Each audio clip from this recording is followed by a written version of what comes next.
ನಡೆಸಿಕೊಡುವ ಕಾರ್ಯ ಮಾತ್ರ ನಡೆಸಿಕೊಡುವನಮ್ಮಯ್ಯ. ಹಾಗಾದ್ರೆ ಹೇಳಿ ಕೇಳ. ಅದೇನು ಸ್ಥಾನವಾಗಿ ಹೇಳಮ್ಮ.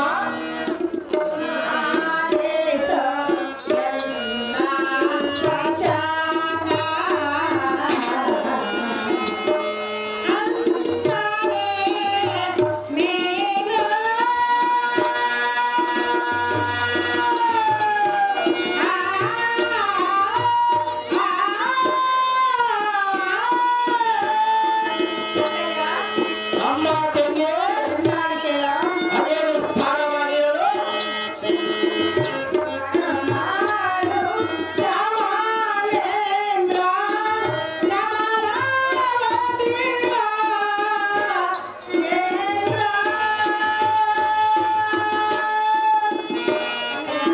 ಅಮ್ಮ ತಂಗಿ ಅದೇನು ಸ್ಥಾನವಾಗಿ ಹೇಳಮ್ಮ.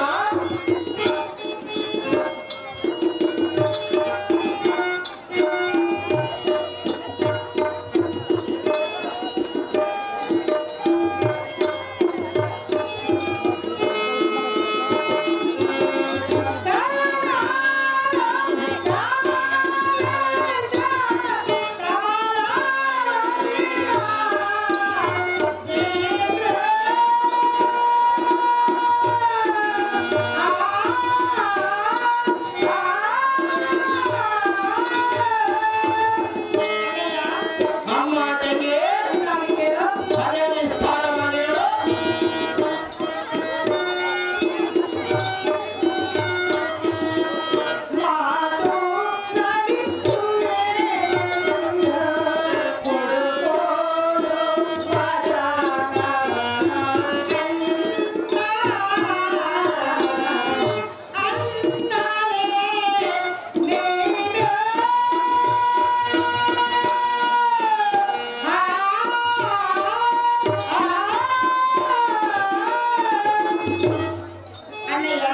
ಅಮ್ಮ ತಂಗಿ ನಾನು ಬಂದಿರುವ ಸಂಗತಿಯನ್ನು ನಿನ್ನ ಮುಂದೆ ಹೇಳಬೇಕಾದರೆ ಹಾ ನಾನು ಹೇಳುವ ವಿಷಯವನ್ನು ನಡೆಸಿಕೊಡಬೇಕೆಂದು ಎನ್ನ ಕರವನ್ನಿಟ್ಟು ಅಭಯವನ್ನು ಕೊಟ್ಟರೆ ಮಾತ್ರ ನಾನು ಬಂದಿರುವ ಸಂಗತಿಯನ್ನು ಹೇಳಬೇಕು. ಅಣ್ಣ ಕೊಡುಗನ ಅಭಯವನ್ನು ಈ ಕ್ಷಣ.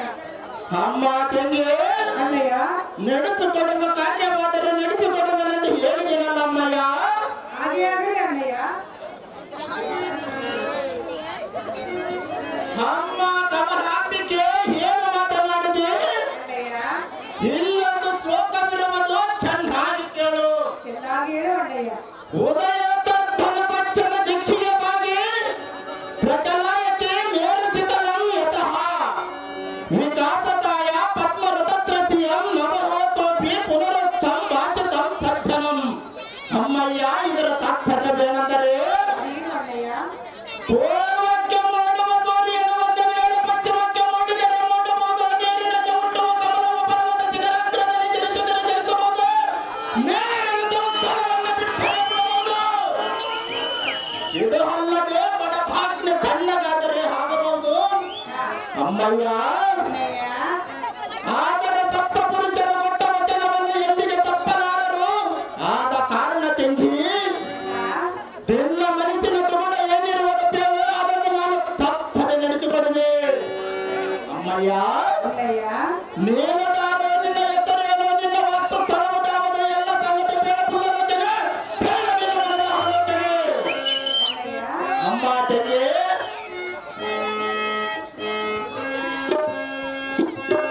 ನಾನು ದಾನಂತ ಹೇಳಬೇಕೆ ಅಣ್ಣಯ್ಯ? ಕೇಳಬೇಕಮ್ಮಯ್ಯ. ಹಾಗಾದ್ರೆ ಹೇಳಿದ್ರೆ ಕೇಳು. ಅದೇನು ಸ್ಥಾನವಾಗಿ ಹೇಳು.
ಅಣ್ಣನ ಮಗನಾದ ಮನ್ಮಥನಿಗೆ ಈ ಧರಣಿಯೊಳಗೆ ಎಲ್ಲಿ ಹುಡುಕಿದರೂ ಸರಿಯಾದ ಕನ್ಯಮಣಿಯೇ ದೊರೆಯಲಿಲ್ಲ.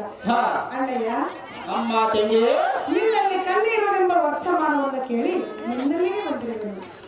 ನನ್ನ ಅಣ್ಣನ ಮಗನಾದ ಮನ್ಮಥನಿಗೆ ನಿನ್ನ ಸ್ತುತಿಯಾದ ರತಿಯನ್ನು ಕೊಟ್ಟು ಮದುವೆ ಮಾಡೋ ಅಣ್ಣ, ಇದು ನಿನಗೆ ಪೂರ್ವ ಜನ್ಮದ ಪುಣ್ಯ.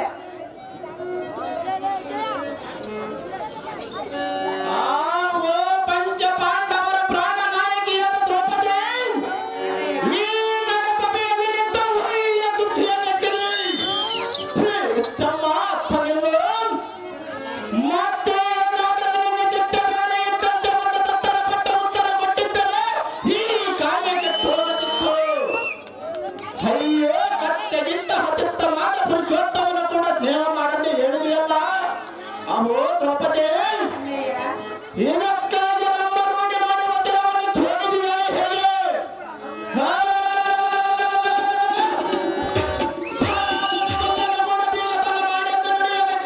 ನಿನ್ನ ಬಾಯಿ ಹೇಗೆ ಬಂತು? ಹುಚ್ಚಮ್ಮ, ಈ ಸುದ್ದಿಯನ್ನು ಬಿಟ್ಟು ನಿನ್ನ ಮನದ ಇಚ್ಛೆ ಏನಿರುವುದು ಬೇಡ, ಅದನ್ನು ನಾನು ತಪ್ಪದೆ ನಡೆಸಿಕೊಳ್ಳೆ. ಕುಲವೇಡ ಕೃಷ್ಣನೇತರ ಕಾರಣಕ್ಕೆ ಆಗದಿರ ಪಂಚಾಲೆ ಕೇಳಿದಿರಿ ಭಾವ.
ನಮ್ಮ ಅಣ್ಣನಿಗೆ ಏನು ಕಡಿಮೆಯಾಗಿರುವುದು? ನನಗೆ ಏನು ಕಡಿಮೆ ಆಗಿರುವುದು? ಇರುವೆ ಮೊದಲು ಮಾಡಿ 84 ಕೋಟಿ ಜೀವರಾಶಿಗಳನ್ನು ಎಡಬಿಡದೆ ಕಾಪಾಡುವನು ಅಣ್ಣಯ್ಯ. ಅಮ್ಮ ತಂಗಿ, ಅಂತ ಅಣ್ಣನ ಮಗನಾದ ಮನ್ಮಥನಿಗೆ ನೀನು ಬೀಗನಾದ ಮೇಲೆ ಇನ್ನು ಹೇಳತಕ್ಕದ್ದೇನಿದೆ?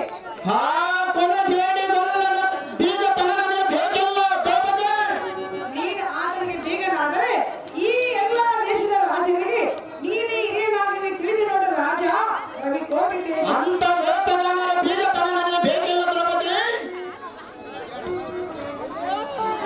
ಅಮ್ಮ ದ್ರೌಪದಿ, ಅಣ್ಣಯ್ಯ, ಭೈರ್ಯದ ಕಡಮೂರ್ತನ ಸುದ್ದಿಯನ್ನು ಎನ್ನ ಮುಂದೆ ಬಡವಾಡ ಮಾಡಿ ನುಡಿದರೆ ನಾನೇನು ಎದವನಲ್ಲ, ಅವನೇನೇ ಎನ್ನುವ ತವರಿ ಹಾಗಲಿಲ್ಲ. ರಾಜವದನೆ, ಅಣ್ಣಯ್ಯ, ಆ ಗುಣದೇವ ಬಣ್ಣಗಳ ಕೃಷ್ಣನ ಮಗನಿಗೆ ಮಗನ ಒಟ್ಟದ ಸೃಷ್ಟಿ ಪಾಲಕರು ನನಗೆಲ್ಲ ಆಟ ಮಾಡ್ಯಾರು.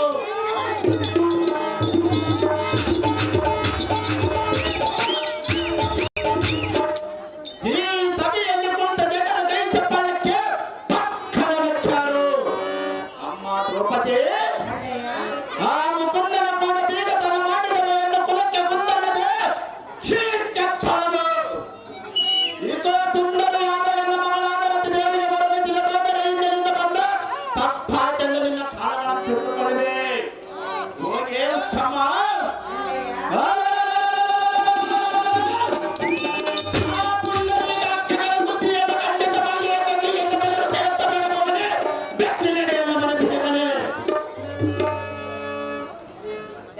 ಅಣ್ಣಯ್ಯ, ಕೊಟ್ಟ ಮಾತನ್ನು ತಪ್ಪಬಾರದು.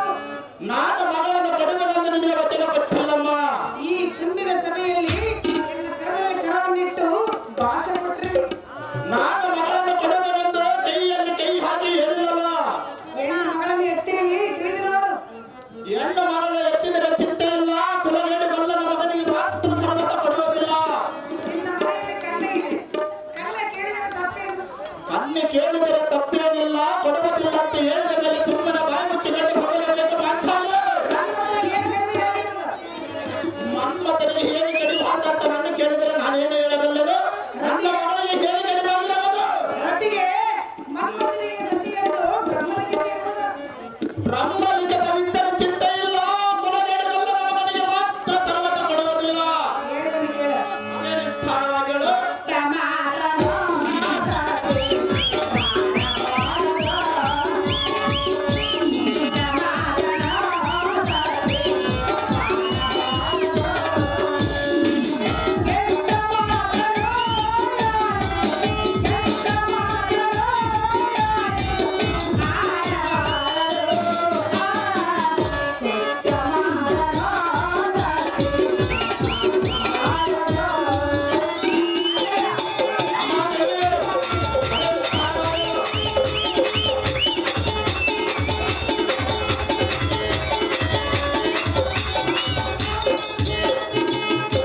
ನಾನು ಮಗಳನ್ನು ಕೊಡುವನೆಂದು ನಿನಗೆ ಮಾತು ಕೊಟ್ಟಿಲ್ಲವಲ್ಲ. ಅದು ನಿನ್ನಂತವನಿಗೆ ಕಥೆಯಲ್ಲ, ಅದು ಯಾತಕ್ಕೆ ನಡೆದವಲ್ಲ. ನಮ್ಮ ಅಣ್ಣನಾದ ಲೋಕ ರಕ್ಷಕನಿಗೆ ಜಗತ್ಕಾರಣ ಮೂರ್ತಿಗೆ ಏನು ಕಡಿಮೆಯಾಗಿರುವುದು. ಅಂತ ಮೋಸಗಾರನು ಜಗತ್ಕಾರಣ ಮೂರ್ತಿಯಾಗಿದ್ದರೆ ನಾನು ಏನು ಮಾಡುವೆನು. ಲೋಕ ರಕ್ಷಕನನ್ನು ಬಾಯಿಗೆ ಬಂದಂತೆ ಮಾತನಾಡಲು ಸರಿಯಲ್ಲ ಅಣ್ಣ ರಾಜಾಗ್ರಗಣ್ಯ. ಆಹೋ ಪಂಚ ಪಾಂಡವರ ಸತಿಯಾದ ದ್ರೌಪದಿ ಅಣ್ಣಯ್ಯ ಎಂಥ ದುರ್ವಚನವನ್ನು ಹಾಡಿದೆ. ಬಳಿರೆ ಹೇಗೋಚಿತ ಹನುಮಕೃಷ್ಣನನ್ನ ಈ ಜಗತ್ಕಾರಣ ಮೂರ್ತಿ ಎಂದು ಹಾಡಿರುವೆಯಲ್ಲ, ಈ ನುಡಿಯನ್ನು ನಾನು ಕೇಳಲಾರೆ. ಏ ಪಾಂಚಾಲಿ, ಅಣ್ಣಯ್ಯ ಇದೇ ಮಾತು ಇನ್ನೊಬ್ಬ ನುಡಿದರೆ ನಿನ್ನ ಕುದಿಯ ಪಡೆದ ಅರ್ಥವನ್ನು ಮುಗಿಸುವೆ. ಏ ಮೂರ್ಖಳೇ, ಅಣ್ಣಯ್ಯ ಆ ಚಂಡಾಲನಾದ ಮಲ್ಲನ ಸುದ್ದಿಯನ್ನು ಗೆಳಿಕೊಂಡ ಸುದ್ದಿ ಮಾಡಿ ಮಗಳವದಕ್ಕೆ ಯಾರೇನು ಅಯ್ಯದ ಮಾತಲ್ಲ. ನೀನು ಬೇಡದ ಅಕ್ಷರಕ್ಕೆ ಅವೇನು ಸುಳ್ಳಾಗುವುದಿಲ್ಲ.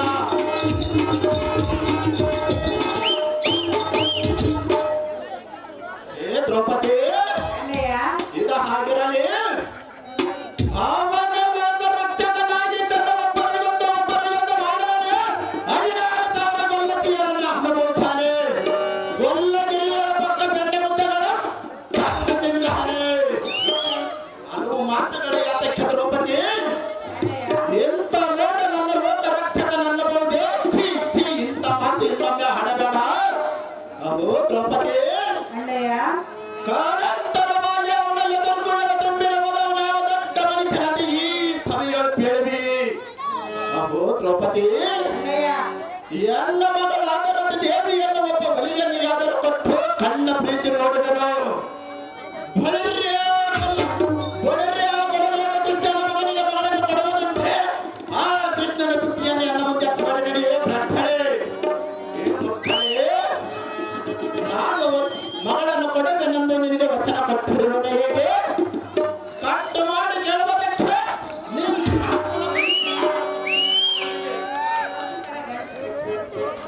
ಇದು ಅಲ್ಲದೆ ಅಡಿಕೆಯನ್ನು ತರಿಸಿ ದೈವದವರನ್ನು ಕರೆಸಿ ಸಾಕ್ಷ್ಯ ವಿನಯ ಮಾಡಿರುವುದು ಹೇಗೆ? ಸೇರಣಂದರಿಗೂ ಮೈ ಮೇಲೆ ಬಿದ್ದಂತಾಚೆ ನೋಡಿದೆಯಾ? ಪ್ರತಿವಚನವನ್ನು ವಿಚಾರಿಸಬೇಡ ದ್ರೌಪದಿ, ಬೆಟ್ಟ ನಡೆಯನ್ನು ಮನೆ ಜಾತಕ್ಕೆ.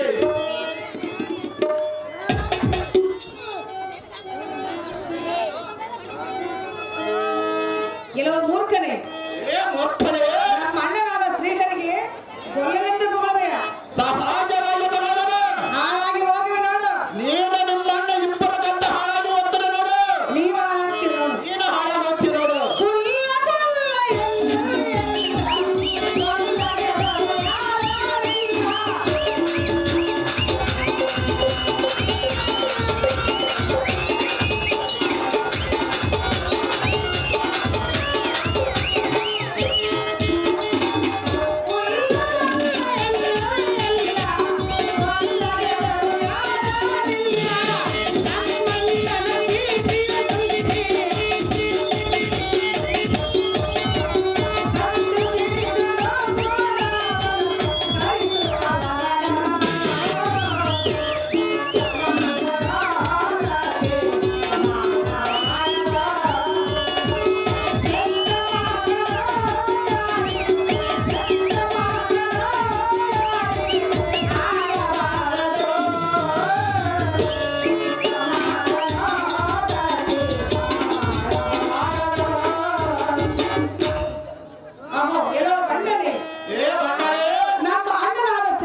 ಸಹಜವಾಗಿ ಮಾತನಾಡುವವನಿಗೆ ದ್ರೌಪದಿ, ನಿನ್ನ ಸ್ತ್ರೀಯ ಸಂಪದವನ್ನ ಪಡೆದಿರುವುದು ಹರಿಯ ಕರಣಿಂದ ಪಡೆದಿರುವಿ. ಅದು ನಿನಗೆ ತಿಳಿದಿಲ್ಲ. ಅವನಾವ ದೊಡ್ಡ ಮನುಷ್ಯನಲ್ಲಿ ಸಭೆಯಲ್ಲಿ ಬೆಳೆಯುವ ದ್ರೌಪದಿ, ವಚನ ಕೊಟ್ಟು ವಚನ ಭ್ರಷ್ಟನಾಗಲಿಲ್ಲ ಅಜ್ಞಾನಿ. ಮಕ್ಕಳೇ, ನಾನೇನ ಮಗಳನ್ನು ಕೊಡುವನೆಂದು ನಿನಗೆ ವಚನ ಕೊಟ್ಟಿಲ್ಲ.